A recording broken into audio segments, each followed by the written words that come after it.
Assalamualaikum warahmatullahi wabarakatuh. Om Swastiastu, Shalom, Namo Buddhaya, salam sejahtera untuk kita semua, salam harmoni.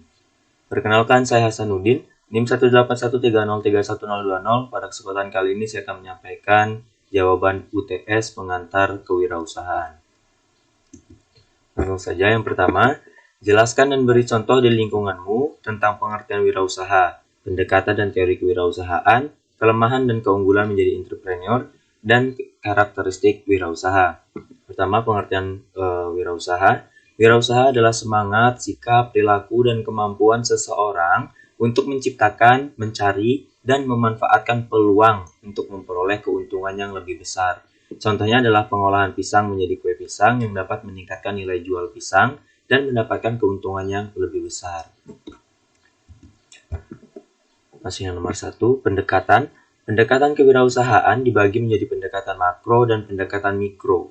Pendekatan makro menjelaskan tentang faktor yang mempengaruhi sukses atau gagalnya kewirausahaan. Ada 3 aliran dalam pendekatan ini, yaitu yang pertama aliran pemikiran lingkungan, yang berkaitan dengan faktor eksternal yang mempengaruhi gaya hidup wirausaha. Yang kedua, aliran pemikiran finansial atau kapital, yaitu berdasar dan fokus pada proses pencarian dana atau modal. Dan yang ketiga, aliran pemikiran displacement, yaitu seseorang akan mendirikan usaha apabila terjadi suatu hambatan. Misalkan seseorang setelah di PHK atau dipecat, maka dia akan berpikir untuk mendirikan suatu usaha untuk memenuhi kebutuhannya atau mendapatkan penghasilan. Selanjutnya itu pendekatan mikro. Pendekatan mikro mengevaluasi faktor-faktor spesifik pada kewirausahaan. Pendekatan mikro berfokus pada sesuatu dengan memandang dari dalam keluar. Ada 3 aliran pendekatan mikro, yaitu yang pertama aliran pemikiran trade entrepreneurial atau wirausaha akan sukses apabila memiliki ciri-ciri seperti kreatif, rasa percaya diri tinggi, ingin maju, dan berani mengambil resiko. Yang kedua, aliran pemikiran peluang usaha, yang mana usaha pengembangan ide yang tepat merupakan kunci suksesnya usaha. Yang ketiga, aliran pemikiran formulasi strategis. Perencanaan merupakan bagian terpenting dalam pengembangan kewirausahaan. Jadi, memiliki formulasi strategis itu yang dapat membuat sukses suatu usaha. Teori. Selanjutnya teorinya. Terdapat 2 kelompok teori kewirausahaan, yaitu teori yang mengutamakan peluang usaha. Teori ini banyak dianut oleh ahli ekonomi, dan teori yang mengutamakan tanggapan pihak lain. Nah, teori ini banyak dianut oleh ahli sosiologi dan psikologi. Selain itu, terdapat beberapa teori, yaitu teori ekonomi, sosial, psikolog, dan perilaku. Teori ekonomi berpandangan bahwa wirausaha akan muncul dan berkembang jika ada peluang ekonomi. Teori sosial berpandangan bahwa warisan sosial merupakan salah satu penentu utama dalam kewirausahaan. Teori psikologi berpandangan bahwa suksesnya seorang wirausaha tidak tergantung pada keadaan lingkungan, namun tetapi pada faktor kepribadiannya. Selanjutnya, teori perilaku berpandangan bahwa perilaku seseorang wirausaha adalah hasil dari sebuah kerja yang berlandaskan pada konsep dan teori. Selanjutnya, kelemahan. Kelemahan menjadi entrepreneur diantaranya adalah memiliki risiko kehilangan dari seluruh investasinya, mempunyai pendapatan yang tidak stabil, cenderung bekerja lebih lama dan memerlukan kerja keras, memiliki mutu hidup yang rendah sampai bisnis menjadi mapan. Nah, ketika bisnis sudah mapan, maka mutu hidupnya juga akan menjadi mapan. Nah, selanjutnya harus bertanggung jawab penuh dan ketegangan mental yang tinggi.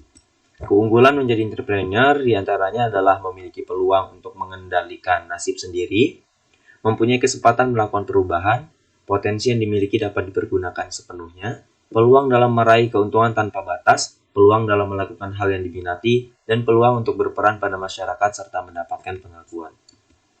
Karakteristik wirausaha diantaranya adalah adanya kecenderungan bertanggung jawab secara pribadi atas hasil yang ditetapkan sendiri, memiliki sikap optimis sehingga memiliki keyakinan untuk berhasil, melihat bisnis dari tingkat pemahaman risiko pribadinya, mencari pengukuhan dan melihat sebaik apa mereka bekerja, memiliki kecenderungan energi yang tinggi dibanding masyarakat kebanyakan, mempunyai orientasi ke depan dalam mencari peluang, memiliki keterampilan mengorganisasikan untuk mengubah pandangan ke depan menjadi kenyataan dan mempunyai penilaian bahwa prestasi lebih tinggi dibandingkan uang.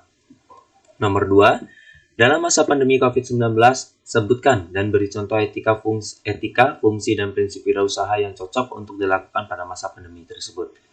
Etika usaha adalah cara-cara untuk melakukan kegiatan usaha.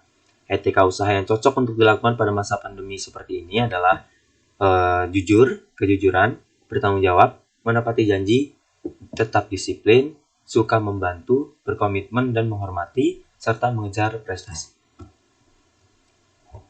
Wirausaha memiliki 2 fungsi pokok, yaitu yang pertama membuat keputusan-keputusan penting dan mengambil risiko tentang tujuan dan sasaran perusahaan bidang usaha dan pasar yang akan dilayani, skala usaha dan pemodalannya, dan tentang kriteria pegawai atau karyawan dan cara memotivasi dan mengendalikannya.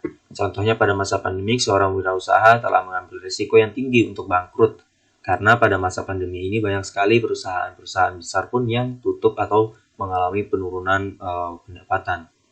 Sehingga risiko untuk bangkrut itu sangat tinggi.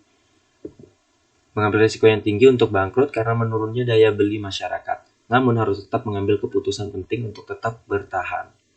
Yang kedua, mencari dan menciptakan berbagai cara baru, terobosan baru dalam mendapatkan masukan atau input, serta mengolahnya menjadi barang dan jasa yang menarik, dan memasarkan barang dan jasa tersebut untuk memuaskan pelanggan dan memperoleh keuntungan. Contohnya pada masa pandemik, banyak wirausahawan baru yang muncul dengan terobosan baru seperti produksi masker, hand sanitizer, dan lain-lain sehingga tetap dapat memperoleh keuntungan pada masa pandemi ini. Prinsip wirausahaan pada masa pandemi ini diantaranya adalah jangan takut gagal, penuh semangat, kreatif dan inovatif, bertindak dengan penuh perhitungan dalam mengambil resiko, sabar, ulet dan tekun, optimis, ambisius, pantang menyerah, peka terhadap pasar dan dapat membaca peluang pasar, berbisnis dengan standar etika, mandiri, jujur, dan peduli lingkungan. Nomor 3, apa yang dibutuhkan pada aspek perencanaan usaha dan analisis kelayakan usaha bila Anda mau bergerak dalam usaha hasil-hasil bumi. Aspek perencanaan usaha. Dalam usaha hasil-hasil bumi yang dibutuhkan pada aspek perencanaan usaha adalah konsep bisnisnya harus dijelaskan secara rinci, sehingga jelas jalan menuju suksesnya usaha hasil bumi tersebut. Selain itu, aspek pasar dan keuangan juga harus jelas. Aspek pasar pada usaha hasil-hasil bumi dilakukan dengan menganalisis konsumen potensial, pesaing, dan apa yang bisa dilakukan agar menang dari persaingan. Aspek keuangan jelas penting dalam usaha ini, sehingga harus jelas perkiraan pendapatan dan arus kas hingga balik modal. Analisis kelayakan usaha. Analisis kelayakan usaha dilakukan untuk mengidentifikasi masalah yang akan datang dan untuk menghindari kegagalan usaha. Analisis kelayakan usaha yang dibutuhkan dalam usaha hasil-hasil bumi adalah harus diketahui ruang lingkup kegiatan usaha. Apakah usaha ini hanya fokus pada hasil-hasil bumi untuk lokal atau melakukan ekspor hasil-hasil bumi? Cara kegiatan usaha dilakukan. Apakah usaha ini ditangani sendiri atau diserahkan pada pihak lain? Evaluasi terhadap aspek-aspek yang menentukan berhasilnya seluruh usaha. Nah, di sini ditentukan faktor kunci keberhasilan usaha hasil bumi ini. Kemudian sarana yang diperlukan. Ini sarana-sarana baik kendaraan, jalan raya, seperti itu, agar memperlancar kegiatan usaha dan hasil kegiatan usaha tersebut dan biaya-biaya yang harus ditanggung untuk memperoleh hasil tersebut.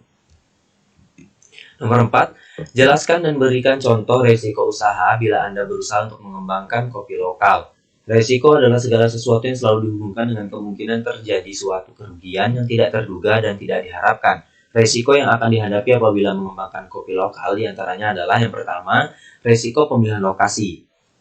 Nah, strategi yang dipilih harus, lokasi yang dipilih harus strategis agar dapat ditemui oleh banyak orang, terutama pecinta kopi, dan perhatikan juga harga sewa dari lahan tersebut. Harga sewa pada tempat strategis biasanya mahal sehingga perlu dilakukan analisis apakah bisa balik modal dan mendapatkan keuntungan dengan harga sewa yang diberikan. Selanjutnya, resiko persaingan pasar. Banyak pesaing yang telah mendirikan kedai kopi lokal dan tempat yang strategis, sehingga ini menjadi risiko yang besar dan memaksa wirausahawan berpikir keras untuk memenangkan pertarungan atau persaingan tersebut. Kemudian, risiko salah target pasar. Ketika menentukan suatu lokasi, Juga harus diperhatikan konsumen potensial dalam daerah tersebut, pada daerah tersebut ya. Hal ini akan menjadi risiko besar apabila wirausahawan salah mengambil langkah, seperti salah menentukan target pasar. Nah, di sini perhatikan juga konsep yang dibangun. Apakah telah sesuai dengan target pasar sehingga tidak terjadi kesalahan konsep dalam membangun tempat untuk konsumen potensial yang telah ada. Nah, di sini konsepnya maksudnya misalkan konsep kedainya itu adalah konsep untuk nongkrong, ngobrol-ngobrol santai, atau konsep untuk orang-orang kantoran yang mungkin menggunakan tempat tersebut untuk meeting atau yang lainnya. Yang kelima yaitu buatlah bisnis plan, model kanvas kalau Anda punya usaha dalam bidang kuliner. Nah, di sini saya buat model bisnis kanvas usaha kuliner kue pisang. Sneaky partnership-nya petani pisang, cook helper, dan untuk oleh-oleh. Key activities-nya mengandalkan pisang petani lokal, promosinya secara daring, dan kemasannya simpel. Key resources-nya yaitu perkebunan pisang, sumber daya manusia yang terampil, dan alat produksi. Value proposition-nya itu tanpa pengawet, jadi kue pisang ini tanpa pengawet, dan terdapat dua opsi yaitu ready stock dan pre-order. Jika terdapat custom order maka dilakukan pre-order, selanjutnya terdapat custom order. Kemudian customer relationship-nya yaitu gimana hubungan dengan customer-nya. Untuk menjaga hubungannya itu dengan cara memberikan diskon dan bebas ongkos kirim. Kemudian channels-nya kami mempromosikannya secara daring baik melalui Instagram, Facebook, WhatsApp, dan juga bisa produk bisa diantarkan secara langsung. Kemudian segmen customernya yaitu toko oleh-oleh, masyarakat sekitar, dan netizen. Cost structure-nya, biaya yang ditimbulkan akibat usaha ini yaitu bahan baku untuk membeli bahan baku seperti pisang, kemudian gaji tim, biaya produksi, biaya pendukung, biaya kemasan, biaya produksi. Kemudian ada revenue stream-nya yaitu di acara-acara seperti ulang tahun, acara sosial, acara arisan, acara keluarga, dan selanjutnya dilakukan ekspansi atau buka toko. Itu saja yang dapat disampaikan. Jika ada salah kata, salah pengetikan, salah yang lainnya, saya mohon maaf. Saya ucapkan terima kasih. Wassalamualaikum warahmatullahi wabarakatuh. Om Santi Santi Santi Om. Shalom. Namo Buddhaya. Salam sejahtera untuk kita semua. Salam harmoni.